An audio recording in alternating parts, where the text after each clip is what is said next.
Christmas Eve in the year 1664, a lady by the name of Goodwoman Phillips was found dead in her apartment. When they found her, the authorities came and they inspected the body as they did in the 1600s, as to the best of their ability in 1600s, and they found all the telltale signs of the bubonic plague. Her lymph nodes were swollen, her underarms were swollen, her thighs were swollen. People knew what it meant and they were terrified. So scared was everybody in her apartment block that they wrote in red letters, they painted on her door, "Lord, have mercy on us all." The plague in those days was obviously, like it would be today, still a terrifying experience. But not much happened for the first few months. April ticked around and not too many people had seemed to have contracted the plague. Not too many people had suffered or died from the plague, because once you got it, it was a death sentence in that time. But by the time June rolled around, 2,000 people had died. A week later, 1 week later, that number had tripled to more than 7,000 people. All in all, over the next 12 to 18 months, the bubonic plague in England would kill over 100,000 people. And just as now, as we're experiencing this coronavirus shutdown, the people in the 1600s knew that the best thing to do was to isolate yourself. So if you were fortunate enough, or if you were wealthy enough, you fled to the countryside, but there was this mass shutdown and lockdown like we have now, and it meant that schools closed down and universities closed down, and this closure affected someone that we all kind of would have heard of, a guy by the name of Isaac Newton. Newton was a 22-year-old student at Cambridge University at the time. He was a mathematics student, and Newton, like everybody else, was affected by the shutdown and the lockdowns. He was sent back to his family's farm for the next 2 years.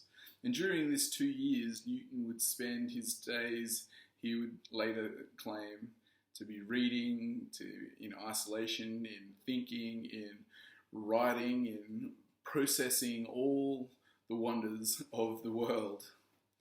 And Newton, during this time, would actually come up with one of the most important mathematical advances that we have seen in modern times. The major discovery Newton had during this 2 years of isolation, this 2 years of contemplation, these 2 years of enforced study time, I guess you could say even, was the mathematical method called calculus.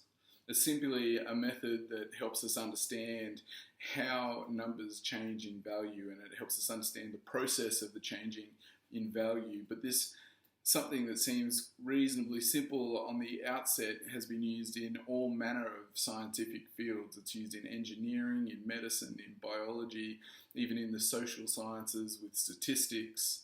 It has helped shape and understand so much of what we know in the scientific world today.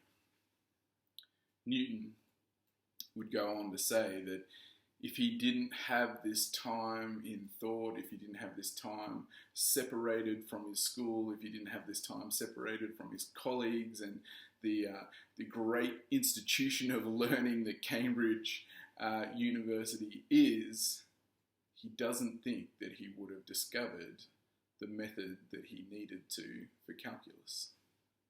So did you get that? Without that time of trouble, without that time of isolation, Newton doesn't think that he would have ever discovered calculus.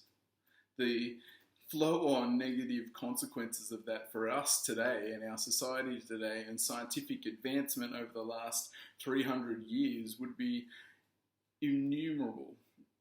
We wouldn't be able to put a value on that time. You see, for Newton, that time in isolation was used for good. And just like how Newton used that time of separation, that time of trouble, God, for us, uses challenging times, difficult times, times where we struggle and wonder why and maybe even question God. God uses those challenges for our future good. See, the Bible is full of examples where God used challenging situations and even sometimes put people in challenging situations to grow them, to prepare them for something that was coming in the future, in their future.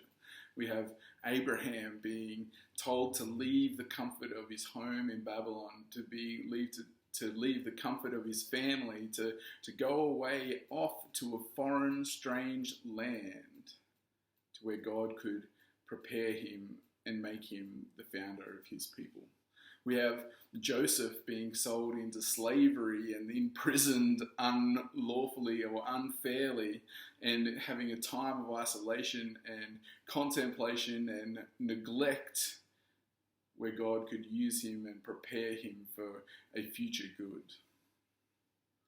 We have Jesus spending time in the wilderness, 40 days, where he was tempted by the devil. We have David running from the wrath of King Saul. In David's case, we see him in the cave with his men hiding, fearful, worried. We see in there that David would actually write 3 psalms.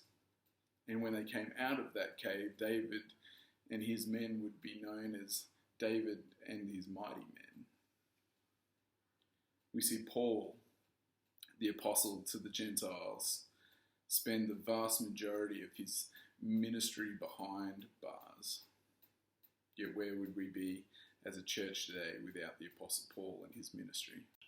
We see John write the book of Revelation from exile in Patmos. And we see God putting a whole people in isolation when he exiled his people to Babylon. He sent them there for 70 years of trial and struggle and isolation as a way of preparing them for when they were to return to Jerusalem, when they were to return to rebuild his kingdom and his people. He was pushing the reset button for Israel, so that during their time of their exile and isolation, this new generation that would come out from there would be prepared, they would be ready, they would have come through the difficulty of living in Babylon, the difficulty of rebuilding Jerusalem and then having the joy of the law read over them that time and the Spirit coming down upon them. You see, during these times of trouble and challenge, God prepares his people for what is to come. We see this very clearly in Romans chapter 8. Romans 8, where Paul says, all things work together for the good of those who love God. This doesn't mean that God puts us in terrible situations. It doesn't mean that God causes coronavirus or sickness or cancer or financial struggles or whatever it is that you might be struggling with in this time. What it does mean is that God can use those struggles. God will take those struggles and he will turn them into something good for you. He will turn them into good for you by preparing you for a future pain and struggle that is coming. A really clear time when this has happened in my life was when I was 21, and when I just turned 21, I went and I spent 9 months living in Tanzania, which I've sort of shared about a little bit before. And this 9 months was probably one of the hardest times of my life. It was a fantastic experience. It was an amazing time, but it was a hard time. You see, I'd just been baptized. I'd just become a Christian. Within the 12 months of that, I'd just given my heart to God completely. I'd just met a girl who is now my wife of 13 years. and I was this young baby Christian being thrown into this environment that was pretty hostile to Christians, that was pretty hostile in the sense that I was by myself and everybody around me did not share those values. And I was living with these people, eating with these people, walking, doing life with these people, serving with these people. And while they were good people, this challenge was to stay true to my values during that time. And I remember we had some amazing experiences there where I would do Bible studies with the locals. My church at home raised money and we bought a cow for a family. We paid for surgery for a husband so he could go and work again. We bought medicine for people. We even bought something like 150 Bibles for the Tanzania Union Mission, which was this big kind of thing. And the mission president sort of dropped what he was doing to come and meet me, and I have this really sort of funny photo of me in my thongs and jeans and t-shirt meeting this union president who's in his full suit and outfit and is just sort of so happy that we've provided these Bibles for them to use. But during this challenging time, I remember coming home and even having one of my mentors sort of say to me, Dan, the difference in you when you came home was so stark. And she just described it like this. She said, you became a man at that time. Through one of the most difficult times in my life, through this challenge, through this period of isolation, through this desert in a lot of ways, God used that time to prepare me for my future life, my future ministry, my future calling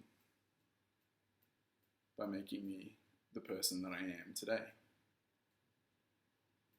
So my question for you this morning, church, my question for you this morning, whoever might be listening, wherever you might be listening, is what is God preparing you for? Because you see, the season that you're going through right now is just a season, and the Bible says very clearly in Romans 8 that all things will work together for the good of those who love God. So if you love God in this situation, God is preparing you through this season for something to come. What is he preparing you for?